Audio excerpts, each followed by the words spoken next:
Ladies and gentlemen, the President of the United States and Mrs. Clinton.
How are you? I'm fine. I hope you still remember my face. Thank you very much. How are you?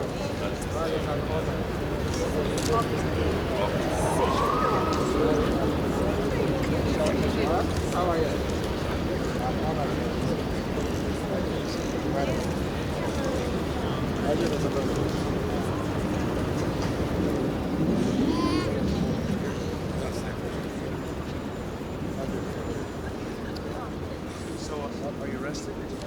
All I did. Very much. And I love the rest. Hello. Hello. How are you? I'm so happy to see you. I'm so happy to see you. Thank you. Ladies and gentlemen, the national anthems of the Republic of South Africa and the United States of America.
President, the honor guard is prepared for inspection.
President Mandela, members of the South African delegation, distinguished guests, my fellow Americans.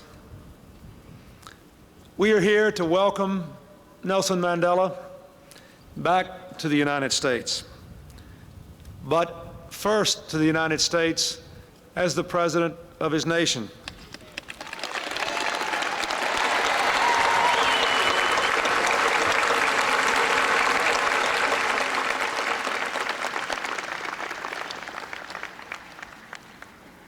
Now all over the world, there are three words which, spoken together, express the triumph of freedom, democracy, and hope for the future.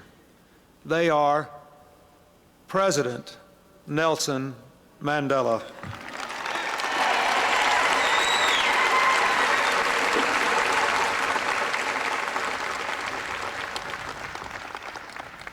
In you, sir, we see proof that the human spirit can never be crushed. For a half-century, you pursued your ideals, keeping your promise never to surrender, risking all despite danger. For 27 years, we watched you from your prison cell inspire millions of your people with your spirit and your words. And when you emerged, instead of retribution for past wrong, you sought peace and freedom and equality for your people. You are living proof that the forces of justice and reconciliation can bridge any divide.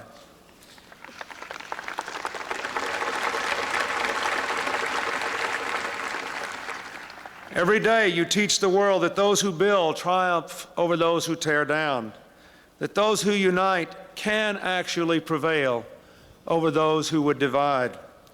Your presence here and the growth of a new South Africa are stern rebukes to both the destroyers and the cynics of this world. The struggle in South Africa has always had a special place in the heart of America. For after all, we fought our own most terrible war here in our own land over slavery. And our own civil rights movement has taken strength and inspiration from and given aid to your fight for liberty. Americans take great pride in the role we played in helping to overturn apartheid and in supporting the free elections which produced your presidency.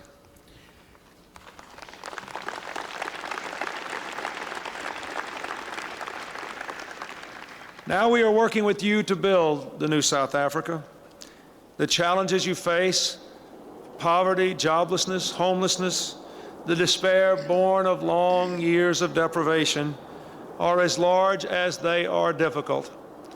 But we know you will forge ahead, and we know that we here in the United States will also be better for your progress.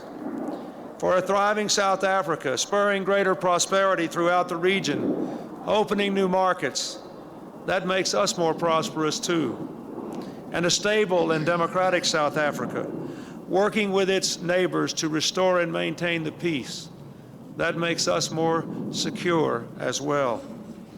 And perhaps most important of all, in this age of ethnic, religious, and racial strife the world over, you can be our partner, and together, our two nations can show the world that true strength is found when we come together despite our differences. We know, and you know, that diversity and progress can go hand in hand. Indeed, that they must do so if we are to give all our people the chance to fulfill their God-given potential. Mr. President, you have brought forth a new nation, conceived in liberty and dedicated to equality. Today, the American people welcome you here, and we salute your stunning achievement. We pledge, as you have pledged,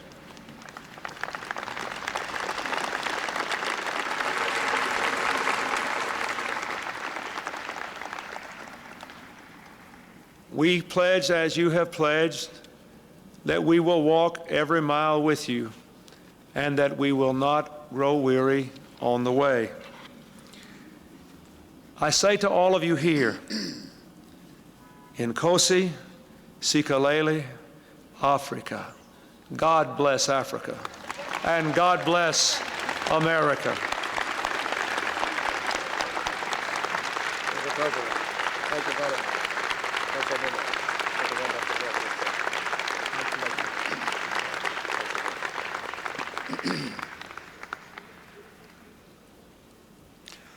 South Africa is located many thousands of miles away from the United States. What happens there ought to be no interest to the people of this country. You fought battles of freedom and won your independence. But the striking feature of what is happening today is that in almost every country, men and women have emerged who regard the entire world, every part of the globe, as the battlefield for their activities in the fight for the preservation of human rights. That fight is joined by people across the seas in whatever area of the world there is suppression of human rights. We are the beneficiaries of that generation that have chosen the world as the theater of their operations. The people of the United States, black and white, have joined in the battle to liberate South Africa. The people of South Africa, after many years of peaceful struggle, when all channels of communication were closed, decided to resort to arms. We fought against the most brutal form of racial oppression the world has ever seen. The international community joined in that battle in various ways. They applied sanctions, diplomatic and otherwise.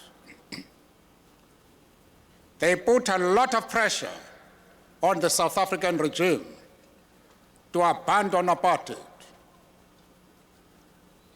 Eventually, we won that battle.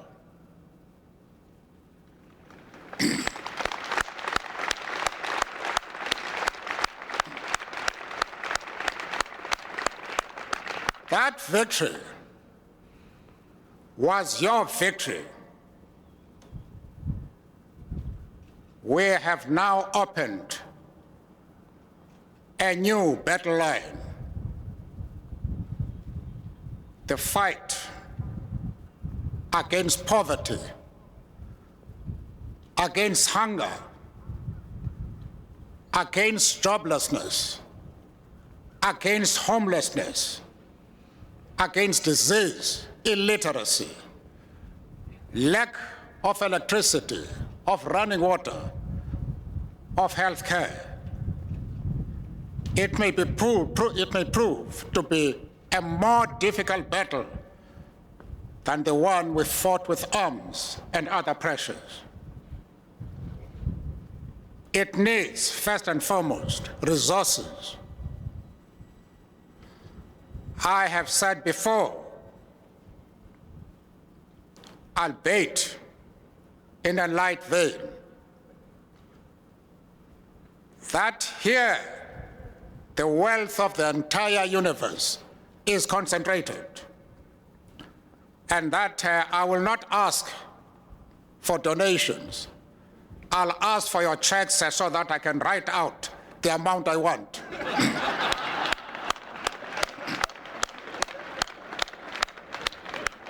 But I have not been here and went back home with empty hands. It matters not to us what government is in power in the United States of America. When I came out, the first head of state to telephone and welcome me back was the President of the United States of America, a Republican, George Bush, and invited me to come here. I responded to that invitation. I then met the present president, at that time a common citizen of this country. Every request I made to him, he responded very positively. He has done so now even with more authority after his inauguration. It matters not what government is in power in this country. They supported and still support our struggle to ensure a better life for all our people. But we never forget our friends, our old friends. We have not forgotten that it was the masses of the people of the United States of America who supported us when we were all alone, when none of our officials could be seen by any government representative in the West. The people of the United States of America never forget. I do not want on occasions like this to introduce any element of an ethnic nature, but the Afro-Americans never forgot that Africa is their continent.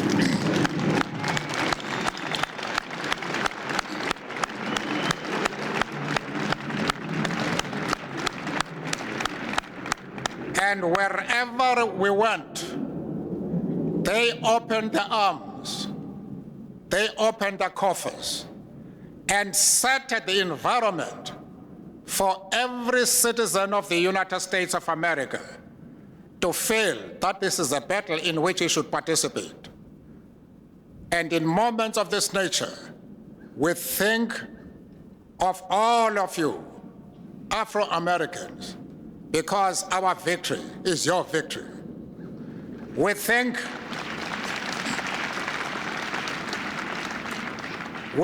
of American business who have supported the democratic process in our country and who can play a decisive role in ensuring that there are enough homes, there are enough jobs, there are enough schools, there are enough hospitals and doctors for our country. There is electricity for everybody.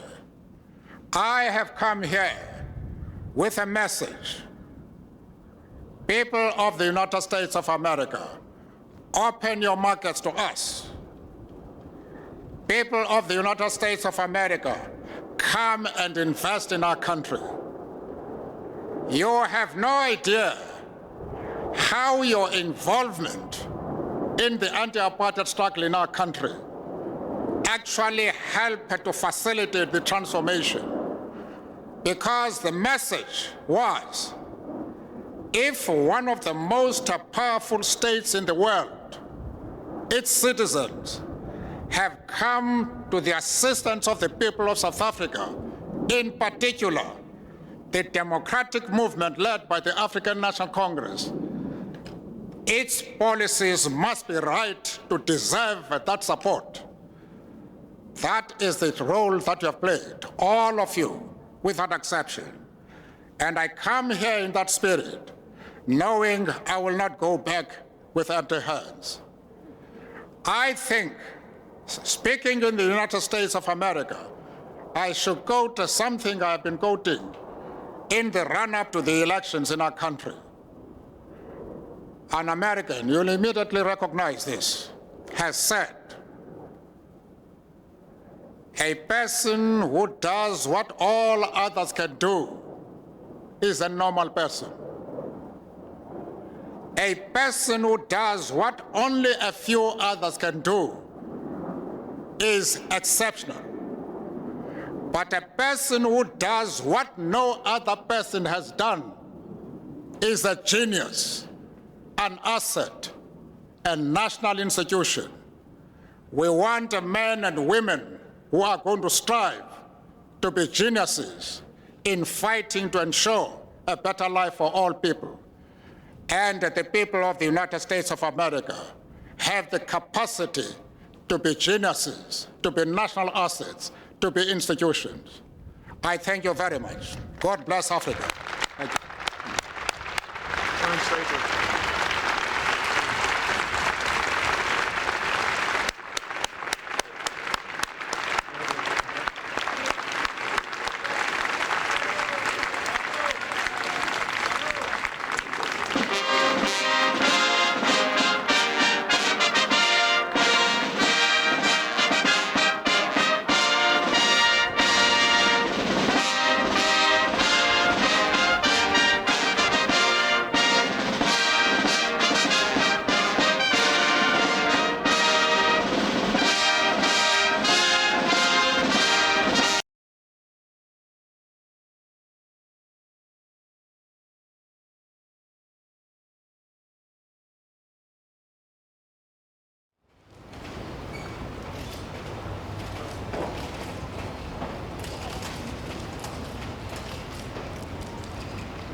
Ladies and gentlemen, the President of the United States and Mrs. Clinton, accompanied by the President of the Republic of South Africa and Ms. Mandela Klongwane.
Joan Campbell.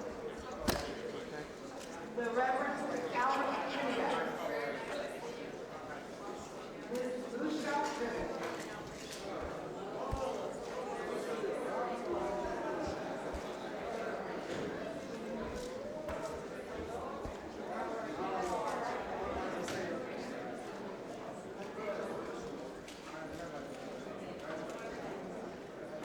Mr. David Burke.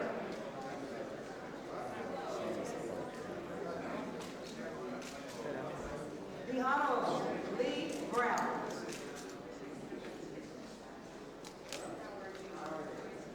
Secretary and Mrs. Pena.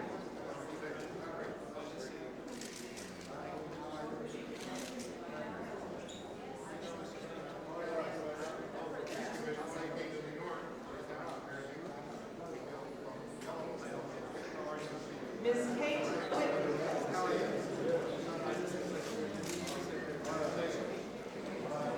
Mr. Franklin Thomas.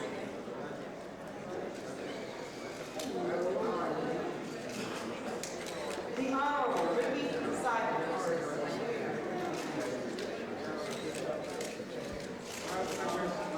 The Honorable Anthony Lake.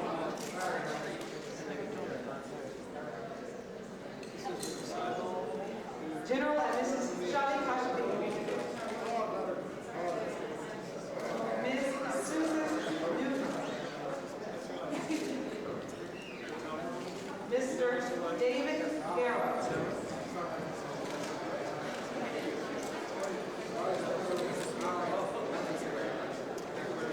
Mr. and Mrs. Miguel Lauza.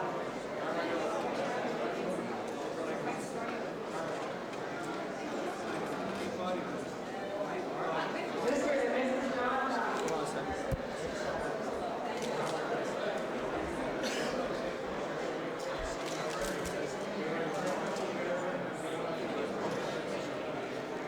Barely hanging on to it because it keeps getting kicked. Ambassador Donald McHenry. Truck left.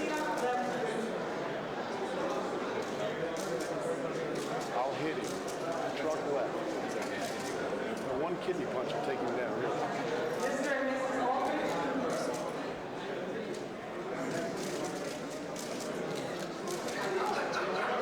Both his hands are occupied.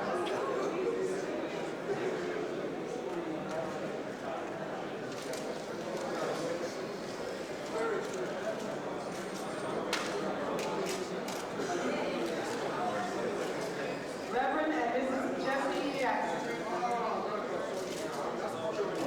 I don't really go with pop. I don't like it much.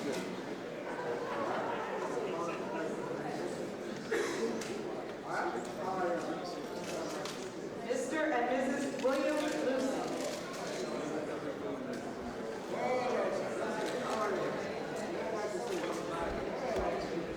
Mr. and Mrs. Harry Belafonte.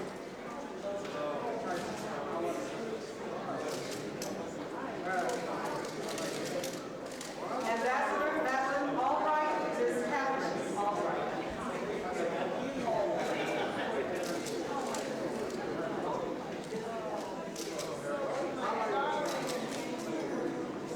Mr. and Mrs. Don Varner.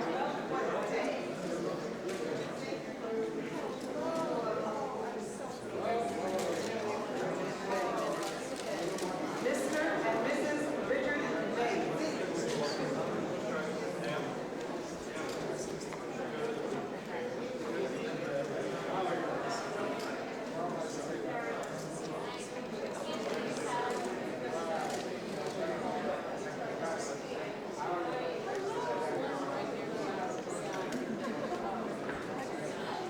The Honorable and Mrs. William Brown.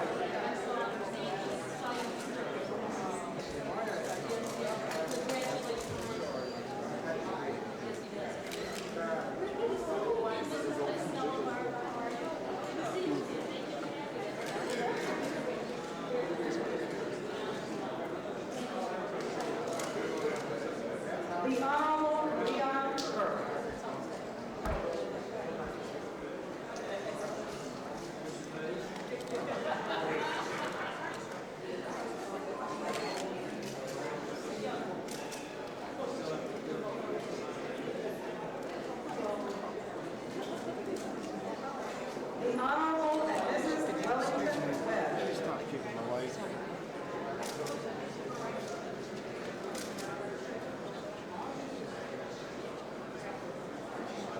Mr. Tom Joyner, Ms. Sybil Phillips.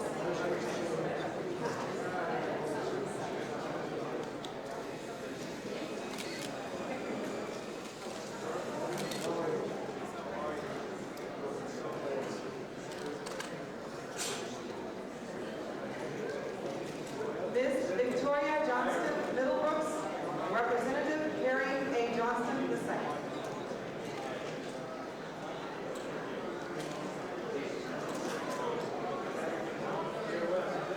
Ms. Dorothy Gilliam, Mr. John Gamble.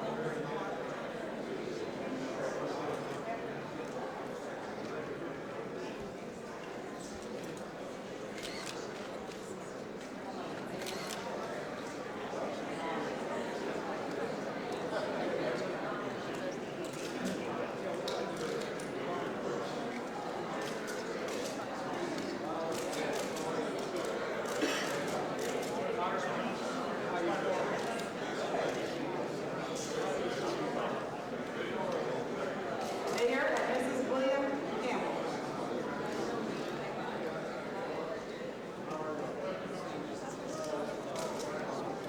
Mr. and Mrs. Stephen Friesen.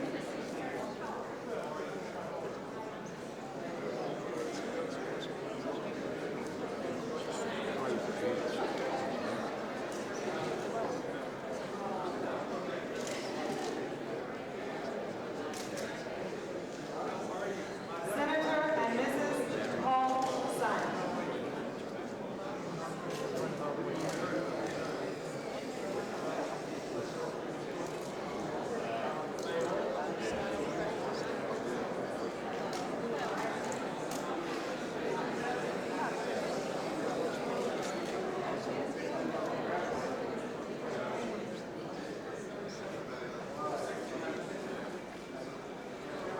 Congressman and Mrs. John Lewis.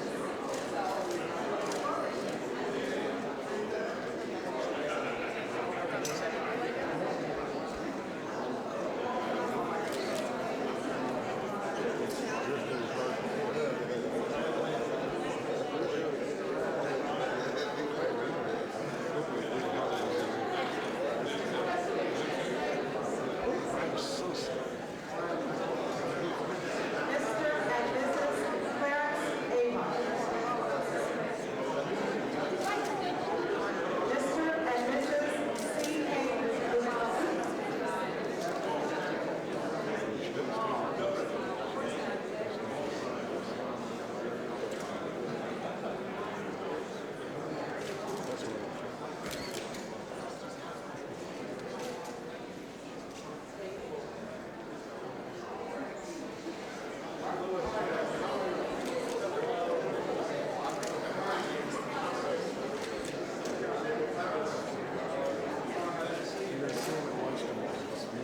Senator Carol Mosley Braun and Mr. Jim Lowry.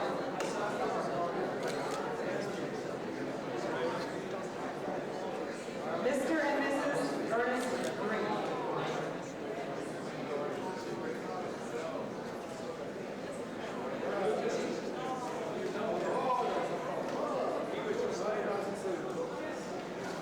Mr. and Mrs. Robert L. Johnson.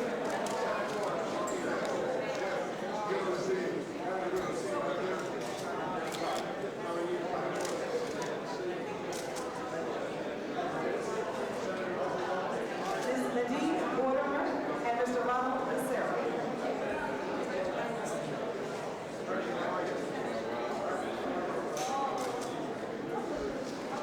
Dr. Joseph Lowry.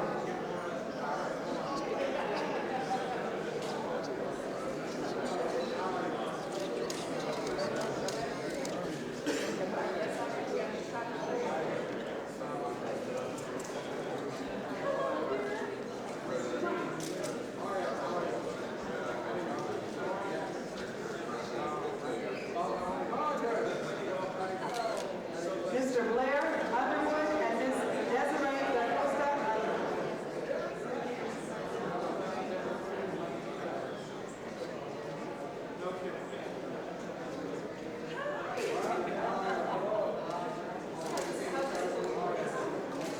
The Honorable George Bruce and Ms.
There's no way I can get it.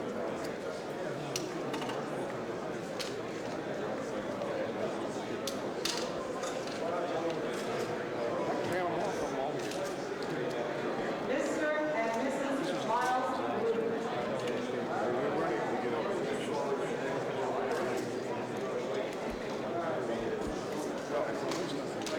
The Honorable Nancy Custodian.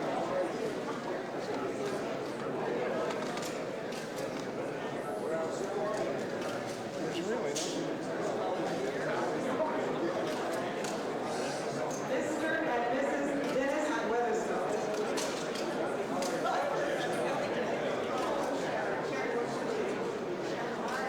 Aside from paying the loan, I got it all together. Dr. and Mrs. Tony O'Reilly.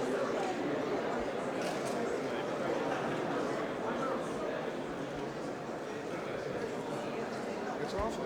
It's not doing anything.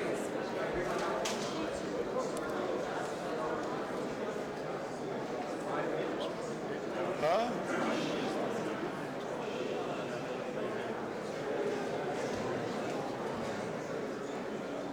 Mr. and Mrs. Lewis Gerson. I don't know that anybody knows. Who?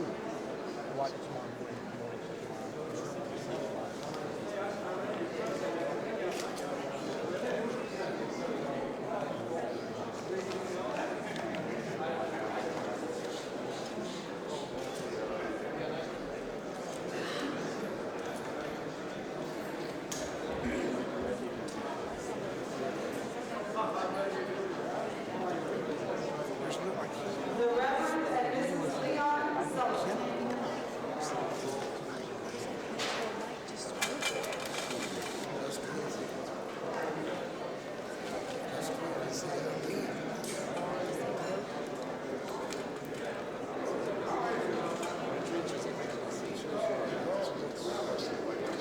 Mr. and Mrs. Carl Rhodes.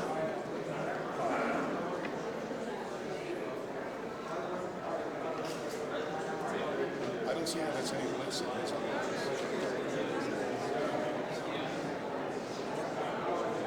I'm trying to accommodate. The Honorable John Payton and Miss James McCool.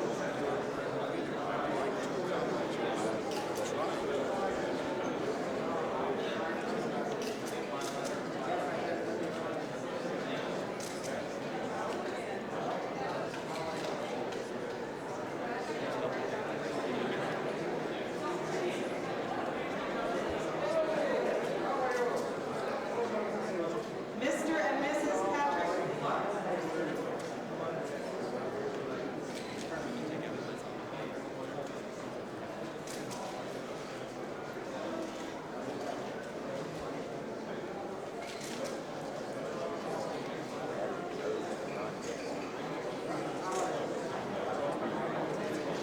Senator John Kerry and Mrs. Teresa Myers.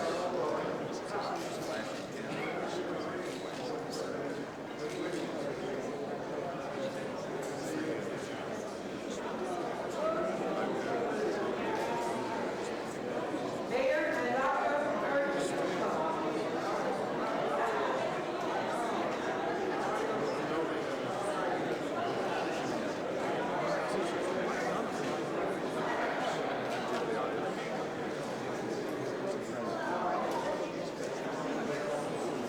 Mayor Willie Harrington and Ms. Tracy Madison.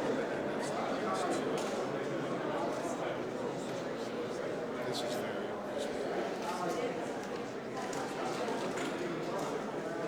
you're splitting hairs. What you call this is very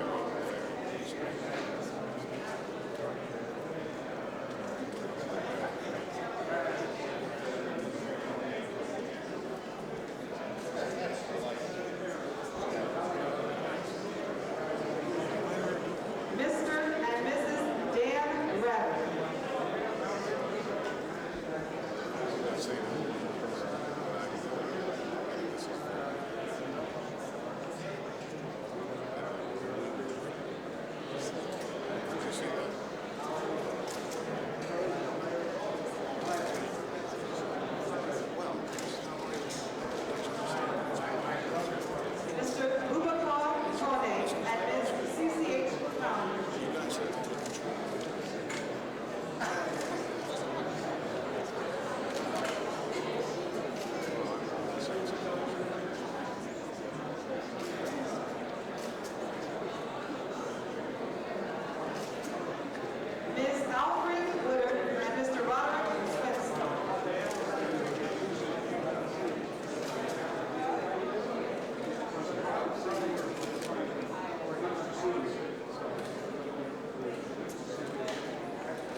President Mandela, members of the South African delegation,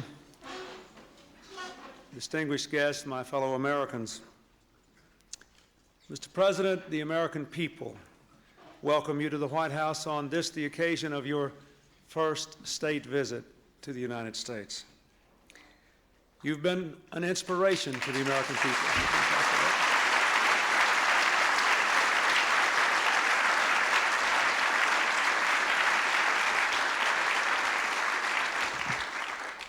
You have been a genuine inspiration to the American people and to freedom-loving people around the world, people who still marvel at the price you paid for your conviction, a conviction that our country embraces but still struggles to live up to, the conviction that all men and women are created equal and therefore ought to have a chance to live up to the fullest of their God-given potential and to have an equal say in the affairs of their land.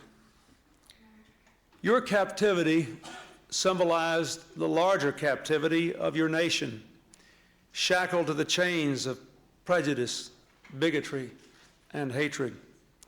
And your release also freed your nation and all its people to reach their full potential, a quest too long and so cruelly denied. But your story, thankfully for all South Africans and for the rest of us as well, does not end with your freedom. It continues into what you have sought to do with your freedom. Because you found within you the strength to reconcile, to unite, to make whole a country too long divided, you are giving real life to the magnificent words that begin the Freedom Charter you helped to draft nearly 40 years ago. South Africa belongs to all who live in it, black and white. Now, instead of focusing on the past 342 years when South Africa did not belong to all who lived in it, you are building a future of trust and tolerance. White South Africans might have fled in fear of retribution, but instead they have had the courage to stay and to join you in building a new future for all the people of your land. I would say to a world too often torn apart by racial and ethnic and religious strife, watch South Africa as it comes together and follow South Africa's example.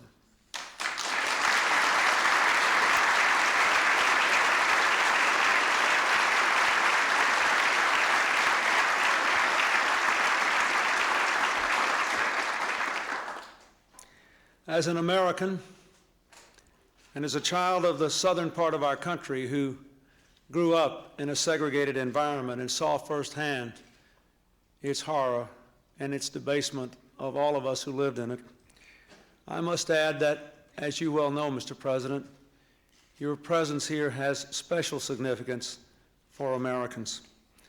We have been especially drawn to the problems and the promise of South Africa. We have struggled and continue to struggle with our own racial challenges. So we rejoice especially in what you have accomplished, and we hold it out.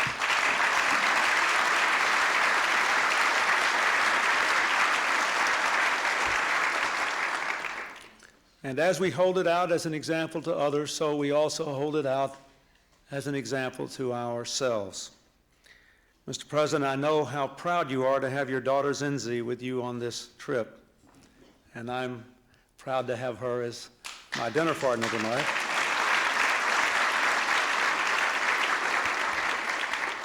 I know that during your years in captivity, you were a prodigious letter writer, and your daughter was one of your favorite correspondents, not least because of her own writing talent. In one letter written from your cell at Robben Island Prison, you counseled her as follows: while you have every reason to be angry with the fates for the setbacks you may have suffered from time to time, you must vow,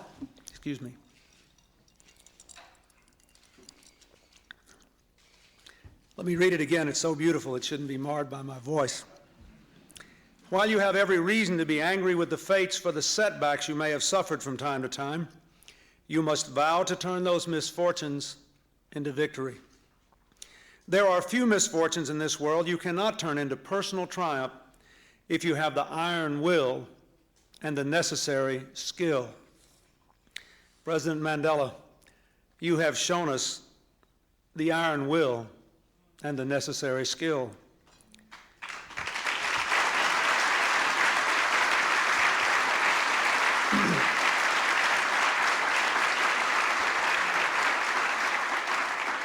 And I might add, you have done it with genuine compassion for others. We are honored by your presence here. We are honored by the promise that your leadership offers your country. We are committed to your success and proud of the partnership we have already established. And so I ask all my fellow Americans to raise their glasses to you and to all those who have led South Africa into the bright light of freedom.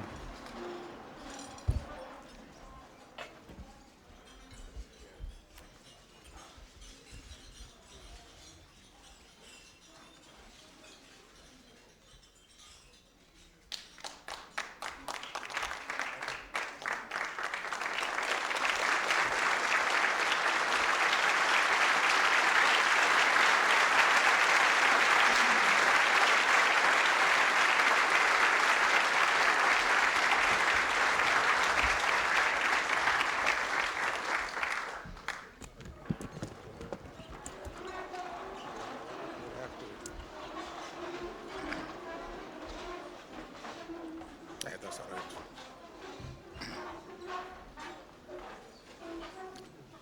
Mr. President, Mr. Vice President,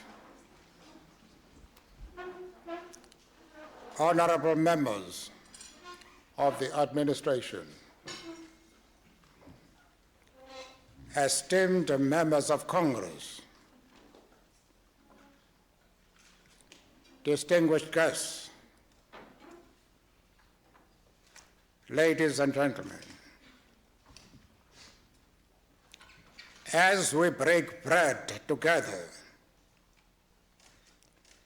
within the venerable confines of this famous symbol of democracy, we are reminded of that which binds us, particularly the pursuit of freedom, justice, and equality. For it is upon the basis of these values that the bond between our two countries, at last embraced as free nations, can become an enduring partnership. Democracy and justice are ideals we in South Africa have cherished over the years. As in your country, many suffered and sacrificed as we traversed the long road to their attainment. Though in its infancy in our country, the system of democracy is today a reality that we derive pride from, an achievement we are determined to protect like the apple of our eye. As we strive to make it a living reality for all our citizens, we will not hesitate to learn, as we have done in the past, from what has been achieved in your country and other parts of the world. The United States and its people played a significant role in the struggle against apartheid and all that it stood for. We salute you for taking our concerns as your own. We thank you for your support then and for your commitment now to our newly achieved democracy and to the reconstruction and development program of our country. Inasmuch as our two nations were in unique partnership to end apartheid, today we are striking out along a new road to build an abiding relationship aimed at improving the people's quality of life. The discussions we held this morning and the many other engagements during the course of our visit are bound to firm up the foundations of this unique partnership. Our world faces many urgent challenges: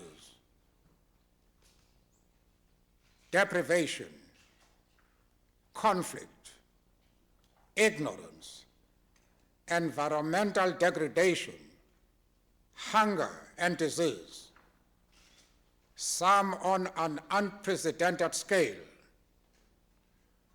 But the new determination to tackle these issues jointly constitute a silver lining which demonstrates humanity's capacity to find just and lasting solutions to its problems.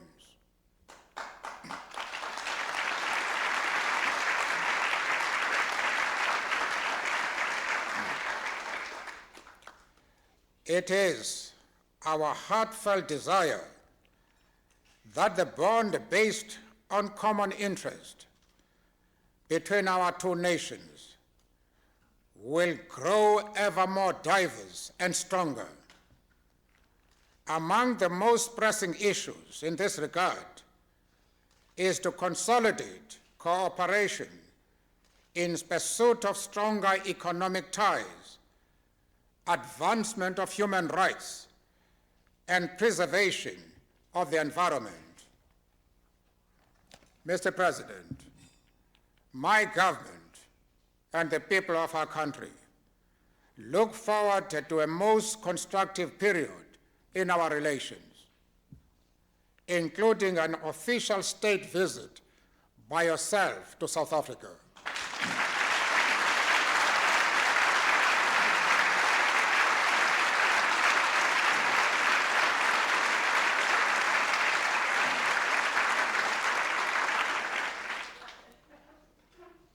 Thank you for honoring me and my delegation in this way tonight.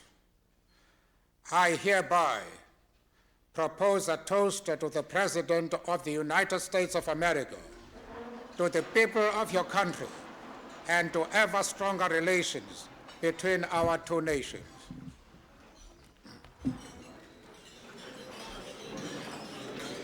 Thank you. Thank you. Thank you. Thanks again.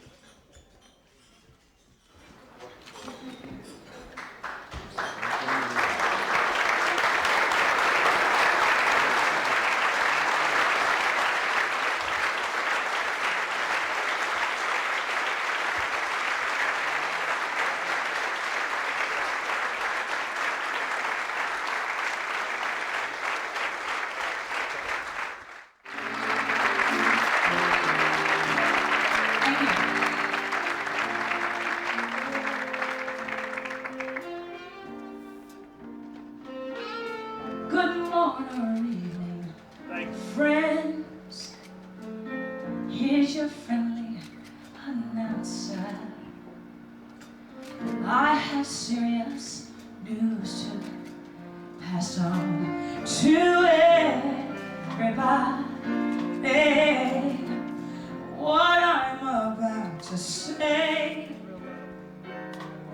could mean the world's disaster, could change your joy and laughter to tears and pain.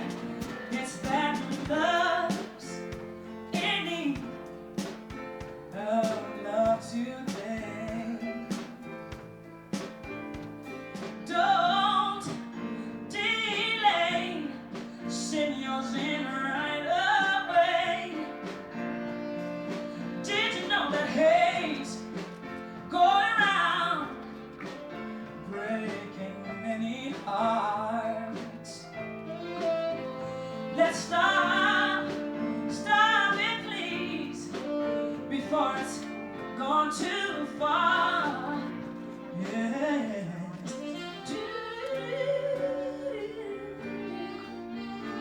Oh, yeah.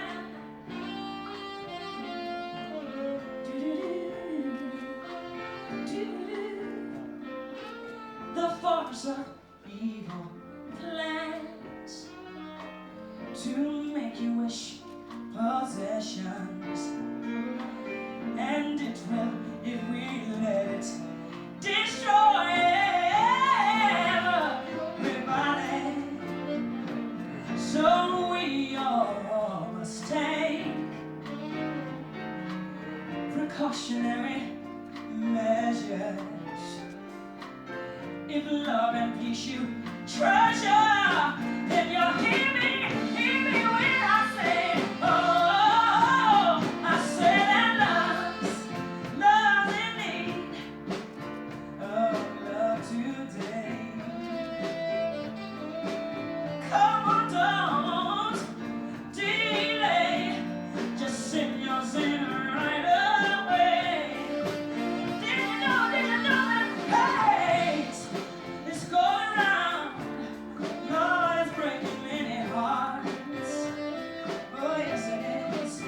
Just stop it please, before it's gone too far. People, you know that love's, did you know that love's in need of love today? Please don't delay. Send yours right away. Did you know that hate is going round? Oh yes it is, breaking many hearts. You gotta stop it please. Oh, before it's gone too far. Ooh, love's in need of love. Please send it, your love, right away.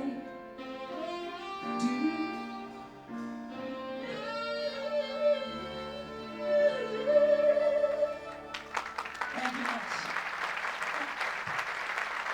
Thank you very much. Thank you.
Sharon.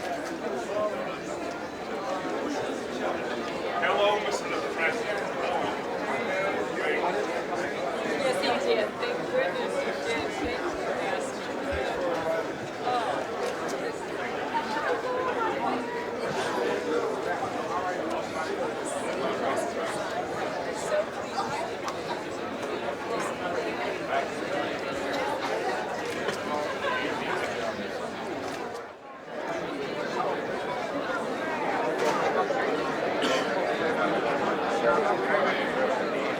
Thank you, Pastor.